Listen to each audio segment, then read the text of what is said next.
Okay, and we're live. We have Anne reporting from the Republic of Congo.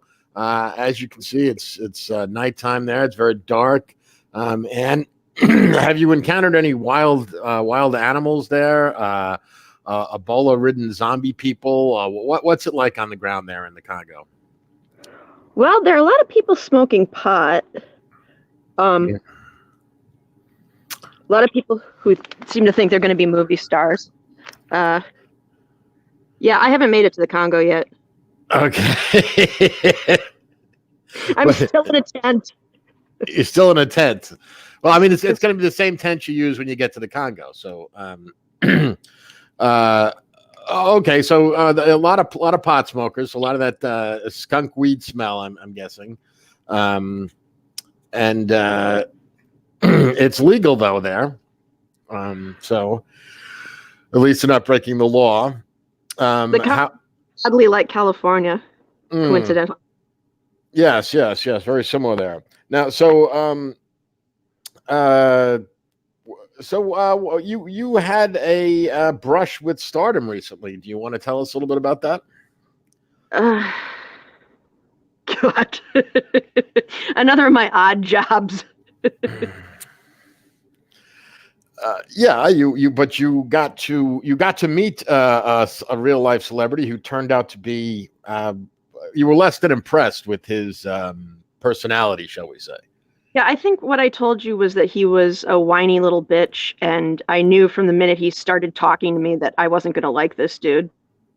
And you didn't. Do you want to say who it is, or you want to keep that on the down low? I'd probably be breaking some kind of contract if I told you who it is. But okay, we'll keep it on the down low. Yeah, let's say he's on a cop show and he might have made music at some point in his life.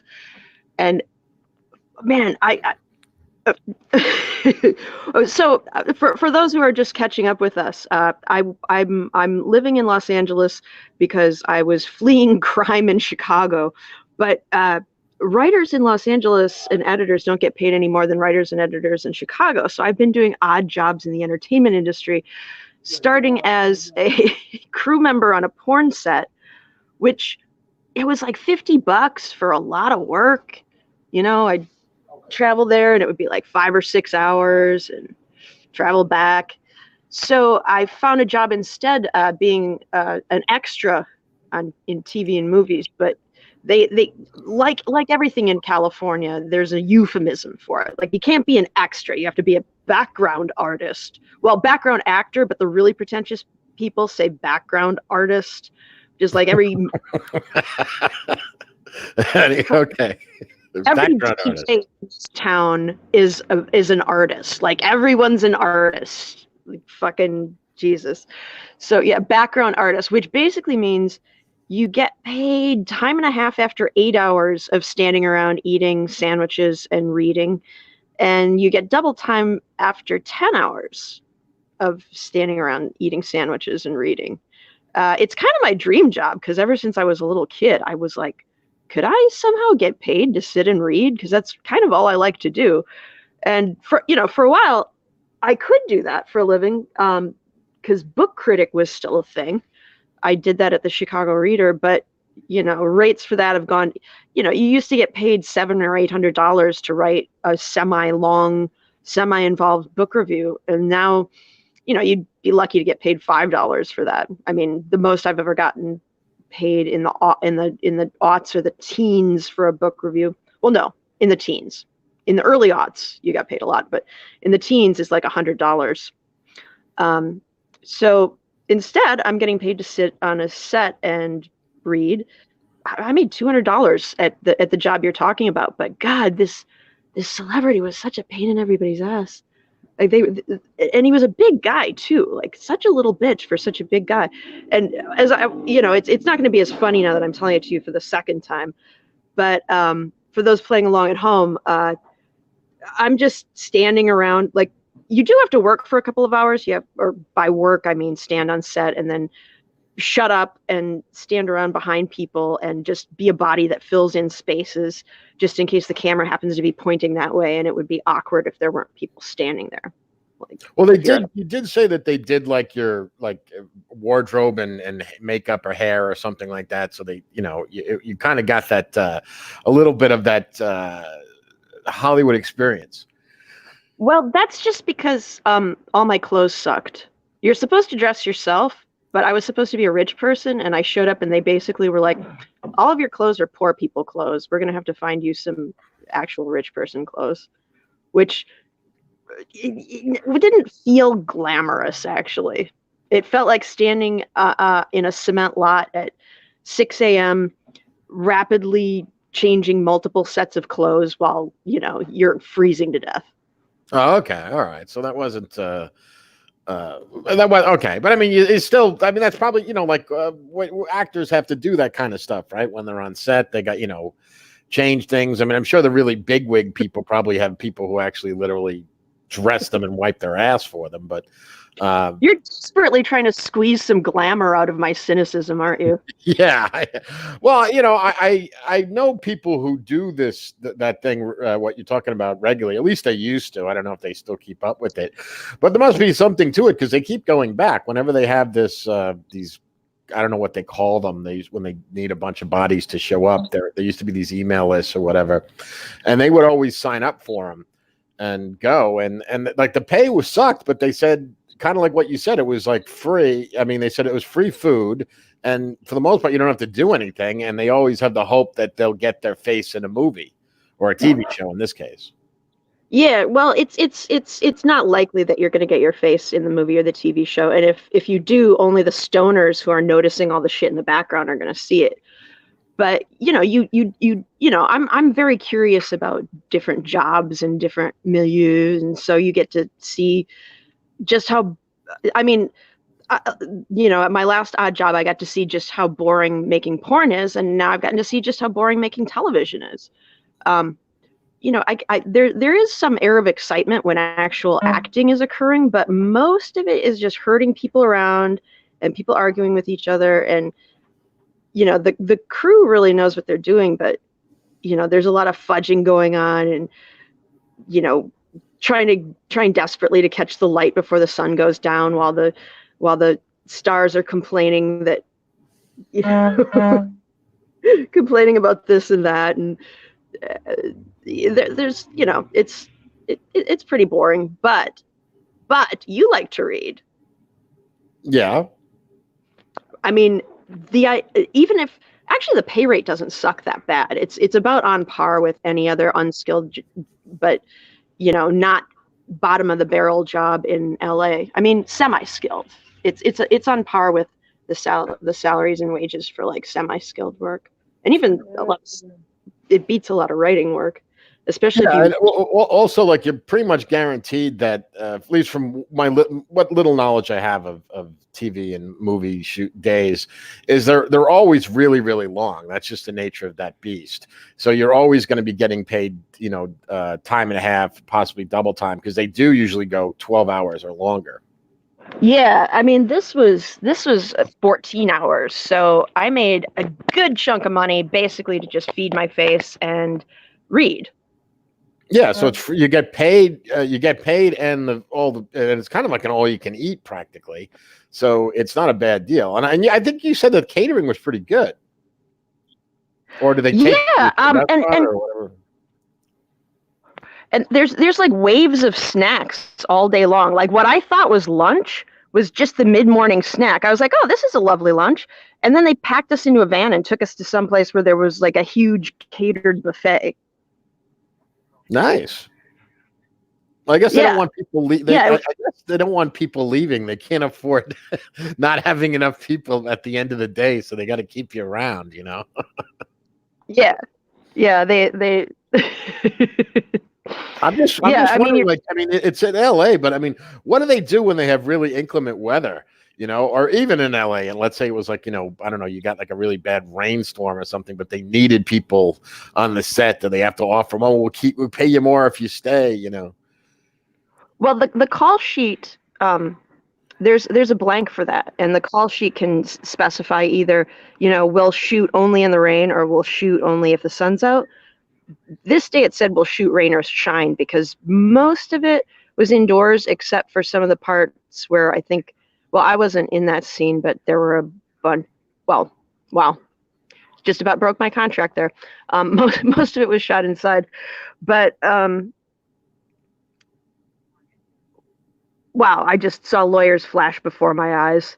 Okay, well, you didn't break your contract. You're fine. Yeah, Almost. I just my entire legal career flashed before my eyes. I almost. Well, I doubt there's anything that's top secret when it comes to that stuff anyway. Because if there was that many people, I mean, I didn't ask you how many people showed up. Can you talk about that? Like how many people came to this the shoot? Like people like background artists. Artists, yeah, there were about 30 of us, I think. But there were 30 of us signed up, but I think only about 20 showed up. Lots and lots and lots of people sign up for these services, but a lot of people will go to one of these things and realize, oh, I'm never going to get discovered here. And you're like, well, yeah, I think Jim Carrey is probably one of the only extras who ever got discovered being an extra. But when you're in a town that completely revolves around the entertainment industry, everyone eventually winds up getting sucked into it somehow. Like hairdressers will wind up, working with celebrity clients, and pretty girls will wind up in porn if they're not discovered, because there's a lot of delusion going on. A lot of people who think they're going to be stars, but there's also a lot, like, if you ever meet anyone from LA and they keep dropping names about all the people they know in the industry, like, you can't swing a dead cat without hitting an actor here. It's not that big of a deal. Everybody, like, that's where the money funnel is. Like, that's the point where the money funnels into this town. And if you even want, a couple of $100 a day, you have to find some hole in the funnel that you can suck from. Right there. So yeah, that's pretty much the only thing that's keeping the state of California going is the entertainment industry, like, movie, TVs, music, all that is kind of based in LA. So one way or another, you're servicing that community. And I'm guessing like a lot of the people who move to LA when they're young, like maybe they graduate high school and they get off the bus, the kind of the cliche thing. And they're going to auditions, and then after a while they don't make it, and then I guess some of them end up becoming like PAs, or I guess like you said, the pretty ones might go into porn or something, because you can, if you're good looking, you probably can make a lot more money doing that than you could any of the unskilled jobs, or I'm trying to think what other trades. But the other types of jobs that you'd have in the movie industry would require training. Like you got to see the cameraman and all that stuff. Like that's not something you could just fall into. You actually have to train for that. Yeah. I've actually been thinking of learning to edit video, because there's so many jobs for video editors. Every time I look for an editing job, like there's 2 text editing jobs that pop up and 100 video editing jobs. So, Yeah, I think David Cole did that for a while back in the analog days. If you wanted to do video editing now, you'd have to learn how to use, what is it, Premiere? I think, is that the main software program that they use? There's different software programs, but you used to need to learn how to use an X-Acto knife, and now you need to learn to use a bunch of software. So yeah, so it's just you have to be able to do editing and all that effects and stuff like that. That might be a tough thing to learn now, just because there's so many young people that grew up learning these. Learning. Oh, come on, we invented that shit. I can learn any program. Give me a break. Okay, fair enough. I'm just, I'm just saying, these people who grew up, they're making videos, making videos on YouTube since they were 8. They kind of ahead of the curve on us in that way. I'm still trying to figure out how to. I'm still trying to figure out how to download games from Steam. But I actually loaded Hearts of Iron last night. What was I going to say? Yeah, so that's interesting. have you? Well, I was wondering now legally. Have you seen any celebrities that you can mention by name or no? I know you saw one, but I don't know if you're allowed to talk about his name. So, yeah. Let's. I kind of want to. I'm not going to mention his name, but it was hilarious that I'm just standing there on set, trying to keep my mouth shut, but also trying to entertain the other extras. Like it's a fine line you have to dance between, like getting along with the other background artists and being that idiot who's goofing off and making noise when the professionals are trying to do their shit. You do have to be kind of professional. I mean, which is difficult for me because, I finally got diagnosed with ADHD, which explains why I run off at the mouth all the time. I suppose I should bring like a little card that says I have ADHD. You can't fire me for not being able to stop talking. Like did the Joker in the film The Joker? Didn't he hand that card when he would laugh inappropriately? Yeah, that's what I was thinking of. That's what I was thinking of. just go around with have a bunch of those printed up and just hand them out. Like, okay, actually, you could get away with that in California too because they have so many rules. That everybody's worried about being sued. Totally could. Like you would not believe the number of completely able-bodied, totally not blind people who bring their emotional support dogs everywhere. There's like dogs all over the grocery store, dogs in all the restaurants, and people are like, "You can't kick me out. It's my emotional support dog." Oh, are you familiar with the emotional support lizard? That's for somebody who's like super emotionally damaged. No, it was a true story of this girl. I'll tell you, she made a YouTube video.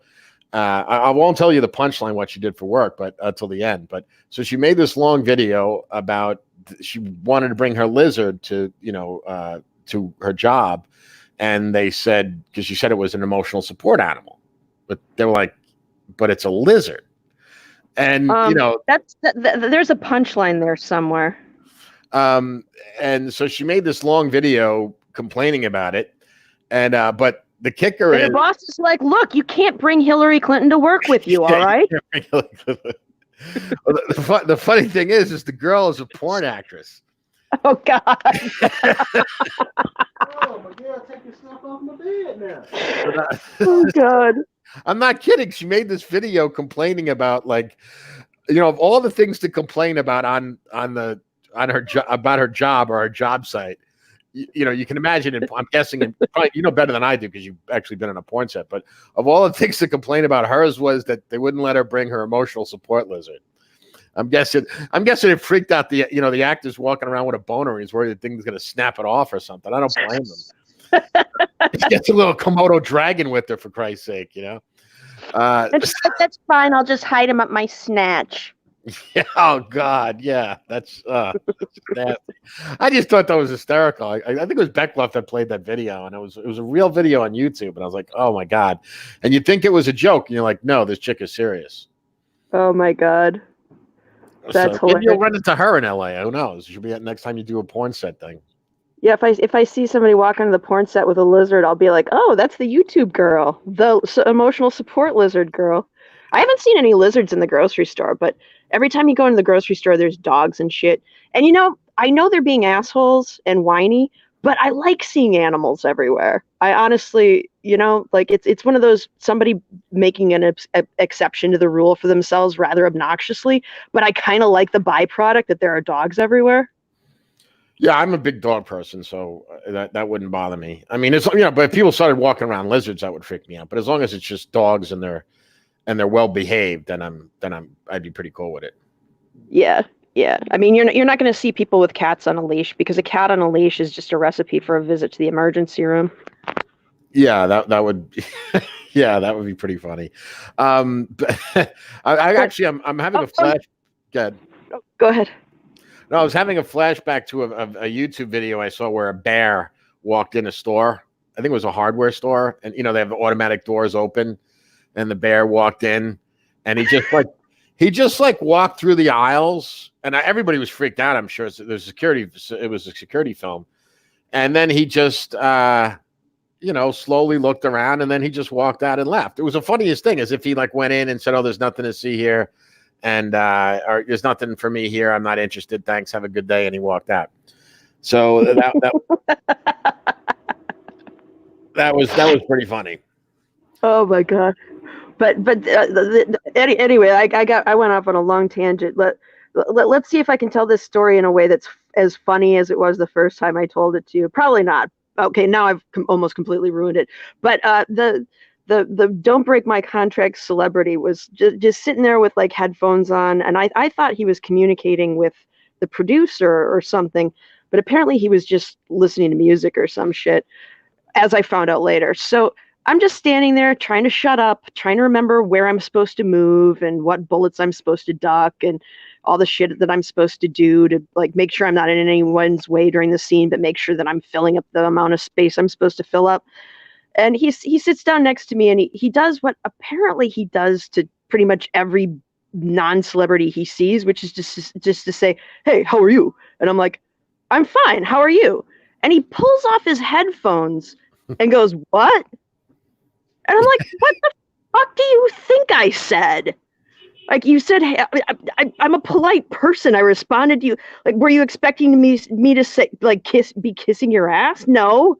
I'm here as a job, not because I'm in love with you. Jesus. Like, what the fuck did he expect me to be saying?"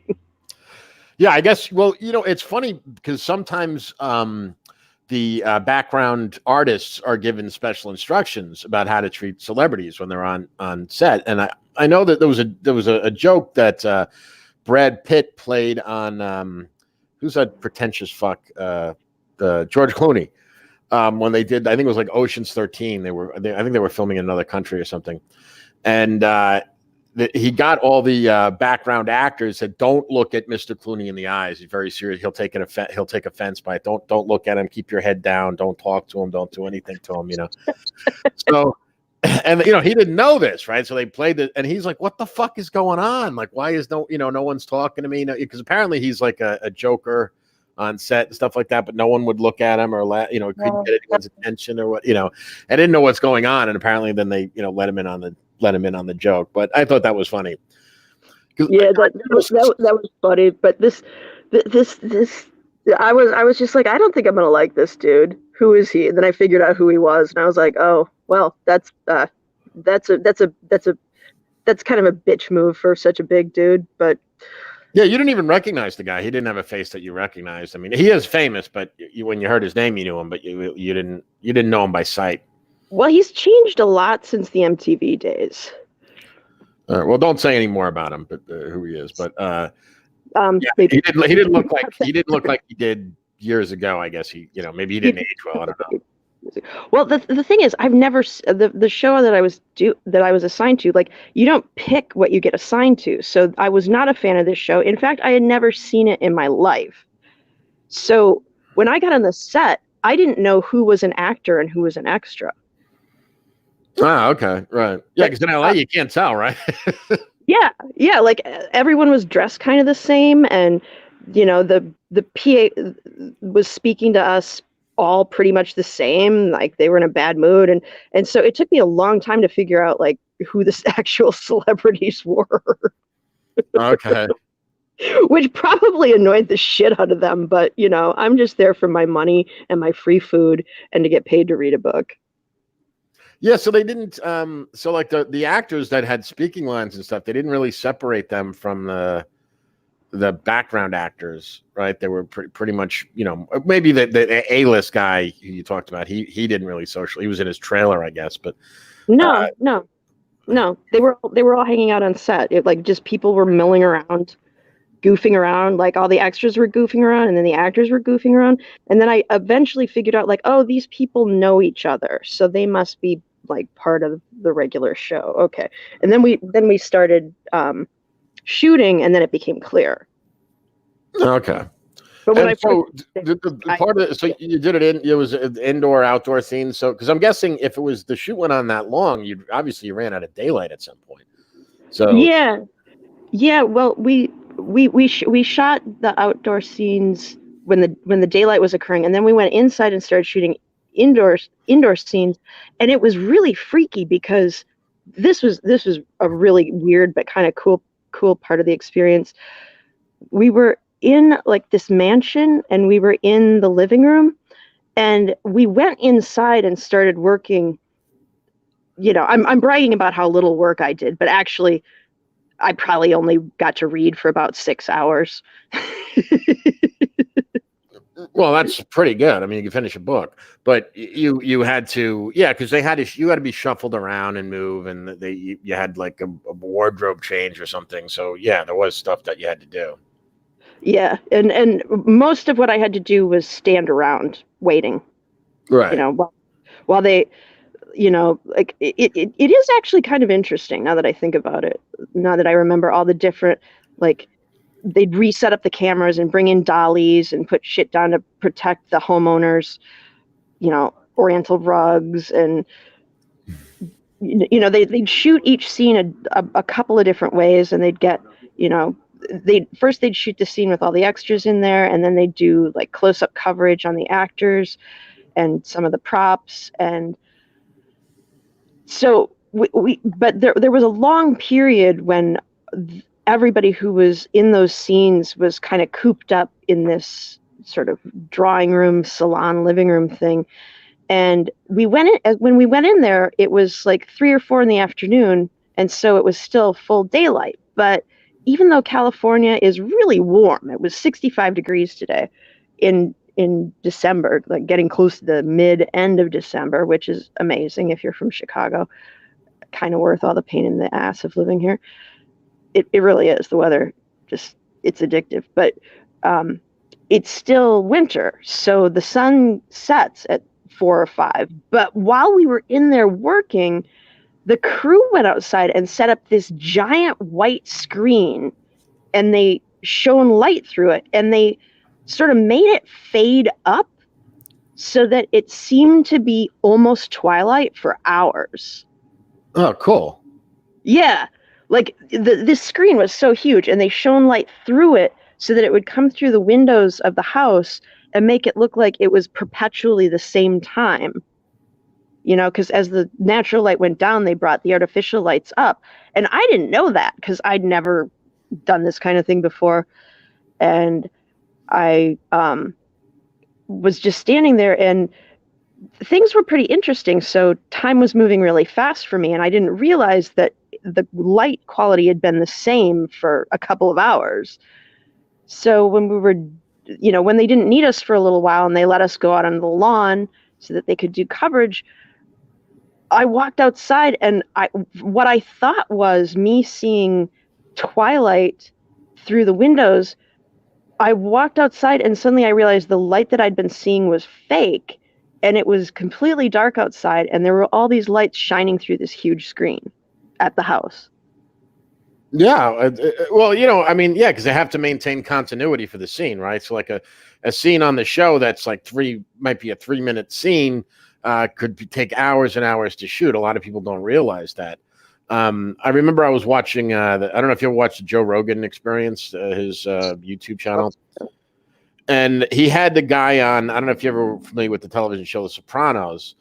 And he had, I can't remember I don't know the actor's name, but he played like Junior's driver or Junior's bodyguard. What'd you call him? He was a big fat guy that was Tony Soprano's uncle's right-hand man, whatever. And I think on the show he ended up marrying Tony Soprano's sister. Oh, I thought you were going to say he ended up marrying Tony Soprano, and I was like, wow, that was really before its time. And but he was talking about how the actor who played Soprano, his name was it James Gandolfini, I think is it. He was saying that it was a huge amount of work for that guy because he had so much screen time of each episode that it was the equivalent of like a movie. Like each episode was the equivalent of that actor being in a movie. He said it was amazing how much work he had to do. And long days and because he would have to shoot multiple every episode he'd have to be in different scenes. He'll be the scene in his house, the scene at the club, out street, street scenes, because he was the main guy that he was the pivot point of all the other actors. So he had so much screen time. And, they said it was really, really long days, he said 16-hour days. Yeah. Yeah. I mean, TV is kind of brutal, especially if you're one of the main actors. Yeah. TV is apparently a lot more work than movies, because it's just, it's really brutal. The shooting schedule, everything is really tight, if you're the main guy. And I guess it's, I'm wondering now, I know there's lots of union rules and stuff in California, and I'm wondering, with the cameraman and all that stuff, I guess they just do like what you do. They everybody get paid double time, so they're these guys must make a fortune.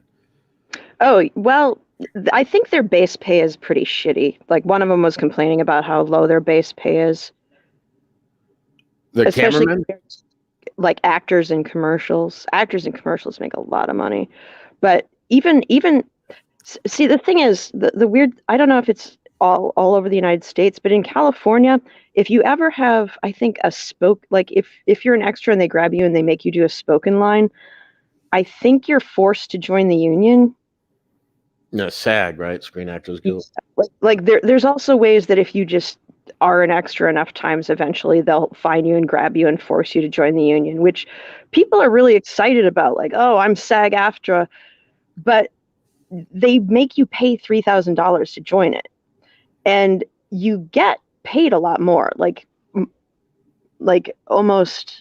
You're almost making time and a half, even as an extra or a background artist, if you get forced to join the union. But it's $3,000, and they'll let you finance it, and people say that it pays for itself. But I'm kind of like, wow, that's a fucking expensive union shop. Yeah, well, other unions, they just garnish a percentage of your check. So I guess it adds up. I mean, I do know that they're a powerful union. Well, it's $3,000 up front, and then I don't know what the yearly dues are, but there are also yearly dues. So, they get paid more even as extras, but people seem to think it's worth it. I don't know. I guess you have to be a full-time actor. Yeah, I mean, if you're a working actor, you do okay. You can get by, but there's, if you're not a huge guy, there's always this, how do I say? There's always this anxiety, like as soon as you finish this one gig, get your next gig. Like as if you get a job as a bus driver, well, that may suck, but that you're gonna have work, forever, more or less, until they get replaced with rope self-driving buses. But yeah, and here in LA, I thought Chicago was bad, but here in LA, if you're a bus driver, not only do you get a good steady paycheck, but you can be as much of an asshole as you fucking want. Oh, because the union, yeah. Yeah, well, as I've found out in other areas, basically everyone who works for the city or county of LA is a surly asshole. And they enjoy being surly assholes, and they relish it, and they are paid well for it at the expense of everyone else who lives here. Yeah, well, Chicago's a pretty strong union town, if I remember correctly, and it's notoriously corrupt too. I mean, yeah, but it's weird. California has this reputation for being laid back, but government employees here, I'm not shitting you, as surly and incompetent as they are in Chicago, they are actually more incompetent and more surly here. It's mind-blowing. Interesting. Well, I do know that government is just so bloated there. In general, yeah. A friend of mine works in what do you call it? Environmental cleanup. Does that kind of stuff, like soil remediation. All that kind of deals with that kind of stuff here. And he's actually had told me some really fun stories because he's worked all over the country, but he worked in Washington State a lot, and he used to do his company would do the meth lab cleanups. When the police would bust a meth lab, because of all the chemicals they use making that stuff, how noxious it is, they'd have to bring in professionals to clean the place, and he would tell me funny stories about them finding like the finding huge amounts of cash and just pocketing it. Wow, speaking of Joe Rogan had a guest on who was like he was a pot site cleanup guy who found like all these horrible like leg breaking traps that growers would put on hiking trails. Yeah. The meth guys would booby trap their houses, so it's probably similar things. Yeah. I mean, my theory as to why they legalized marijuana in California is because they have so many laws and regulations here. But they, it would make any normal person crabby to have to follow them all. But they figured out that if they keep everyone stoned all the time, they let them break that one federal law, then they'll fucking cheerfully follow all these other stupid laws because they think it's funny. Yeah, interesting theory behind that. That's my mother told me a funny story because she lives on the East Coast, and she was telling me that New Jersey had a referendum to legalize pot, and the government assumed it was going to pass because like it passed in Washington State here, it passed I think in Colorado and a bunch of different places. And from what I understand, the government already spent the money that they were assuming they were going to get from the revenue from the taxes of the pot, and the people voted down the proposition, so it wasn't legalized. So. Oh shit! And then the government was like, "Well, we need to tax you anyway, so we're gonna put tax on diapers." Yeah, because think about Jersey. There's nothing really left to tax anymore. I mean, it's one of those places where and unlike like one of the reasons California can get away with all these taxes and fees and stuff like that is because they have the entertainment industry there, so they can keep milking that. But it's finally starting to catch up with them now because I think California just recently started to experience negative immigration. Like they have more people leaving this state than going in. That was like the first time that had ever happened there recently. So that's I heard about that. Yeah. I'm always bucking the trend. Yeah, you're always a day late and a dollar short, right? Yeah. Well, I was right on trend in leaving Chicago because that's leaking people too. Yeah, Chicago is Chicago's bad, man. There's tell me about it. I mean, like from an economic point of view, I don't know what they're going to do because they have nothing left to tax, and the crime is. I mean, the quality of life. I mean, it's bad enough their weather sucks, right? So, but the people went to Chicago for years because it had a good economy, and I mean, it for the most part, it did well. There was work there. I mean, you were there for years, and it did well. And just finally, just because the crime got out of control, really bad, and but the crime got out of control. The weather sucks, and the taxes are outrageous. So people like fuck it. Yeah. I mean, Chicago just legalized marijuana. I think I'm not sure if the entire state did, but there are dispensaries popping up all over Chicago, and I'm sure that the city council has already given away all the tax money from that to their relatives.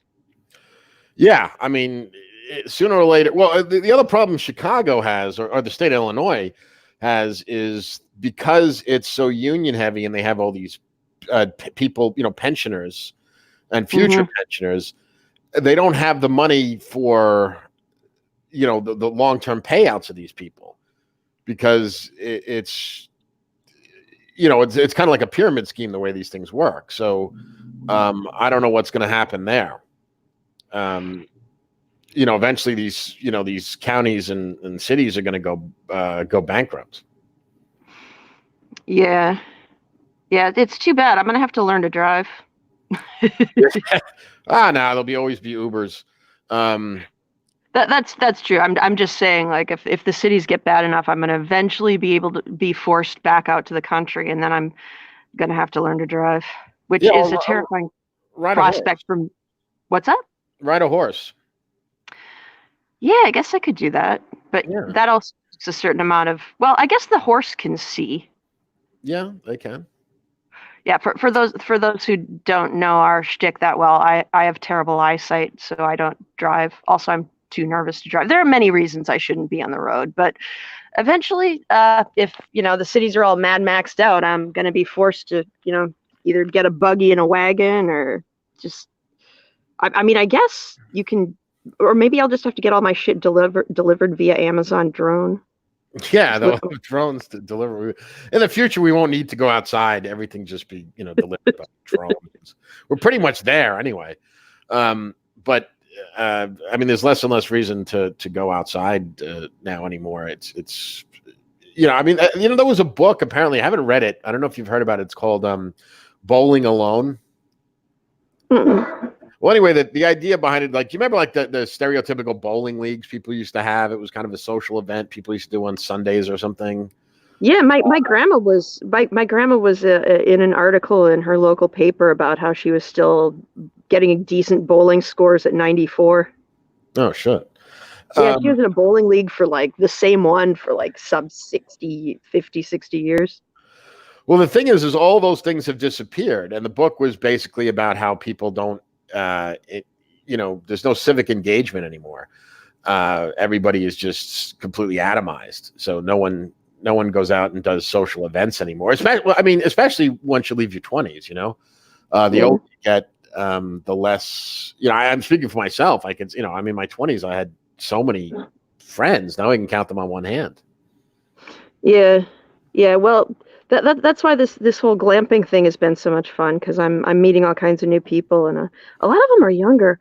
The funny thing is, like, if you don't tell them any differently, it's funny because ever since they got handed the reins of the newspaper industry over our heads, I've been resentful of millennials, and after I've made fun of them all on several different occasions, they seem to think I'm one of them because I'm in this campsite with them, doing the same stupid shit they're doing and making the same stupid jokes. Like, I was complaining to one of them about the mental health industry.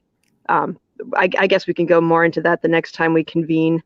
My new diagnosis and my old bad diagnoses, and just how bad the mental health industry is, and what a failure it often is, and how it overdiagnoses some people and underdiagnoses other people. And I was complaining about this, and I was talking about people my age who've been in and out of like rehab and mental health care, and they're kind of emotionally abused by psychiatric nurses and other caretakers, and they get Stockholm syndrome, and they just go into this downward spiral where they're taking more medications, and medications fuck them up even worse, and they're being bullied, and they're just completely crushed by the age of 40, 45. And one of the kids at the campground was like, "Yeah, man, our generation's got to fix that. Like, people who are older than us, like, they just go along with shit. Like, that older generation, they just go along with stuff. Like, you and I, we got to fix stuff." And I'm like, "Yeah, man, you and I, we got to fix stuff. We're the young generation." Well, you can just pretend you're a lot younger, and you find yourself a nice young man. I mean, it's dark here most of the time. Yeah, well, this time of year, right? Yeah, and yeah, hours of sunlight. I just sleep through those and then fake it the rest of the time.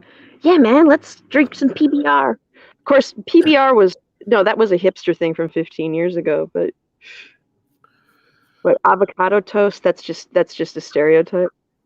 I don't know what the kids are doing nowadays. Don't ask me. I never saw restaurants selling avocado toast till after that meme. Remember the meme where somebody was accusing millennials of all being broke because they eat too much avocado toast? I had never seen avocado toast in my life before that meme. Then all of a sudden, every restaurant is selling avocado toast. I guess people said, "Hey, let's try it." I didn't even know there was such a thing as. I don't think there was avocado toast until the meme came out. Someone decided to really make it. I think. Yeah, that's what it was like. Joke. They're all making fun of it now. It was a joke, and now it's an actual food. Yeah, was it life imitating art? That's pretty much what it is. I mean, yeah. I mean, but I think the only place you're going to find avocado toast is probably in LA. I'm just guessing on that. But do you have any new recent observations about the LA experience in the last week or two? Well, as I was telling you over the phone before, well, first of all, I'm doing a terrible job of hiding from the internet. People have noticed that I'm like posting photos to Twitter still. Like, man, that Well, shit reached. your trip is delayed, is what happened. So, Yeah, but I was still gonna go for 90 days without, engaging on social media. But I keep taking these photos, and I'm like, oh, that's nice, and I just post it. Like I've managed not to post much text, but God, I used to avoid social media because I didn't want to turn into an idiot. But after a few years on it, it's really retrained my brain. Like I've noticed myself thinking thoughts in the form of a tweet, oh and God. and feeling a desire to post them. And I'm like, man, before the internet, I used to think in epigrams, and now I've converted all those epigrams into non-existent tweets that some phantom typing finger in the back of my head desires to post.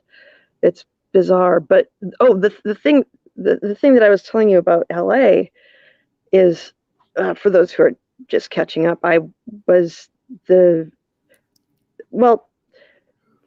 everyone here buys the feminist approved statistics about rape, like all college women will be raped 10 times this Sunday.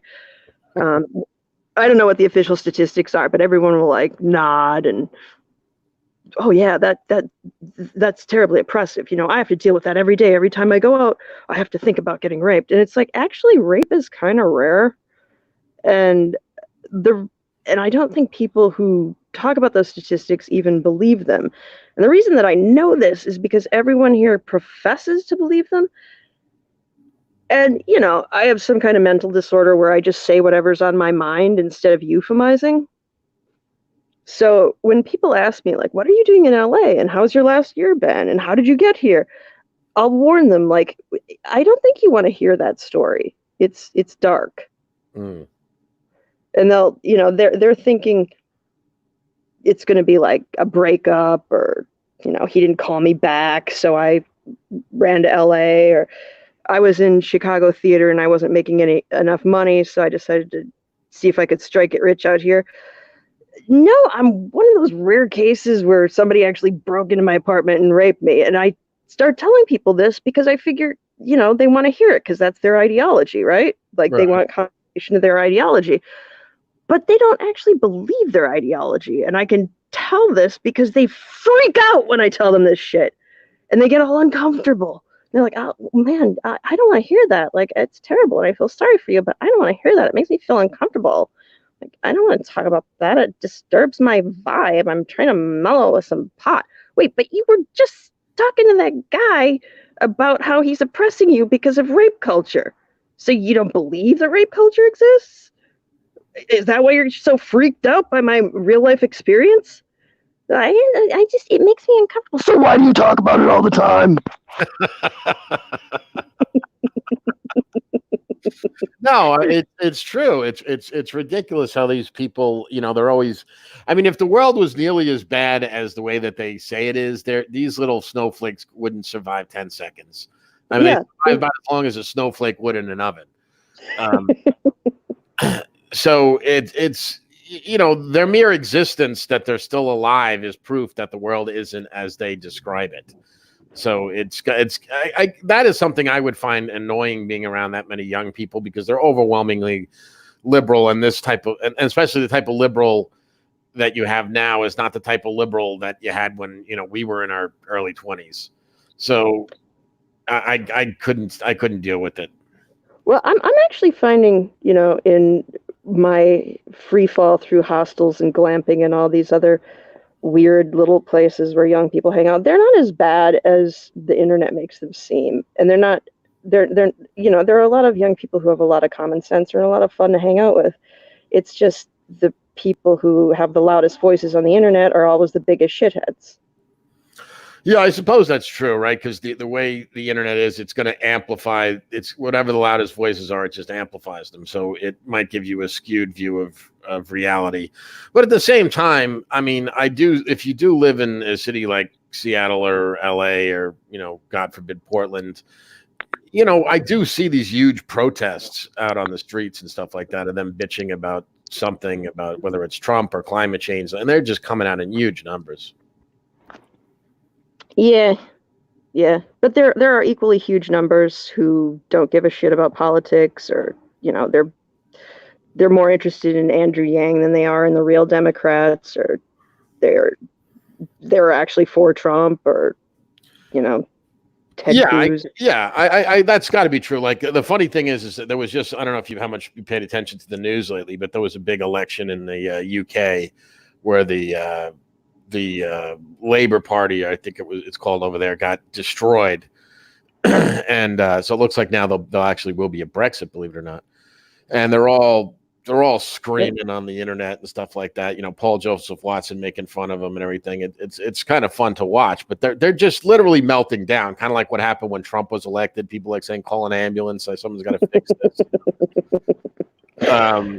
Yeah, but I mean, if you look back to when we were young, I knew yahoos who were far leftists, and then you had the whole media perception that we were all shooting heroin and emulating Kurt Cobain. Mhm. But now I look at people my age, and a lot of them just are normal people who maybe went to one Nirvana concert and,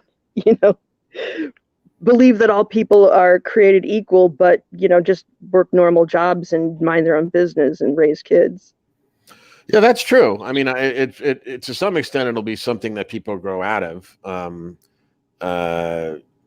hopefully. But I don't know, at least in our generation, it seems like there was a lot more family formation that's currently taking place now. This generation, no one's getting married and stuff like that. Well, who would form a family now? Right. Well, that's my point. The world is like such a. I mean, some people do, and some people make it work. But especially if you're living in a city, I can't. With the rental prices everywhere and the relatively low wages, I don't know how people have kids. Well, yeah, but there's other things affecting this younger generation. Being really broke. Well, yeah, and miserable, and both of the parents working, and the kids not getting any attention. Like you can't really fault people for not forming families right now. I mean, if you were going to do it, it would have been the 90s. Well, also though, the other thing is the sexual marketplace is so skewed in favor of women. If you're younger, anyway, if you're under 30, like there's this huge thing about, I think there's something like 20% of men under 30 didn't have, was it 1 in 5 men under 30 didn't even have sex in within the last year or something like that. I mean, that's outrageous. What's that? I think it's 20% of men under 30 didn't have sex in the last year. Jesus. So that's just showing that that's a huge amount of men that that are literally out of the. I mean, if you never mind getting married, they can't even get a date. So things like that didn't exist. I know it didn't exist when I was in my 20s. So that might have something to. I mean, I'm sure the internet gives everybody an inflated sense of their own importance and the caliber of mate they can expect to attract. Like, oh, my photo got 300 likes. I must be pretty enough to date a movie star. And then they spend their entire life pursuing movie stars who, pay them a little attention and then go away. And well, it has. Yeah. Well, it's really a phenomenon. I mean, because I find this interesting, not so much for the fact that there's all these, like they're calling like incels, stuff like that. I'm more interested in how this will affect society, because I can't tend to. That's how I think things. Like, what will the effects of this in 10 years from now? And are you there? Did we lose you? We may have lost Anne. She may have gotten eaten by a lion in the Congo.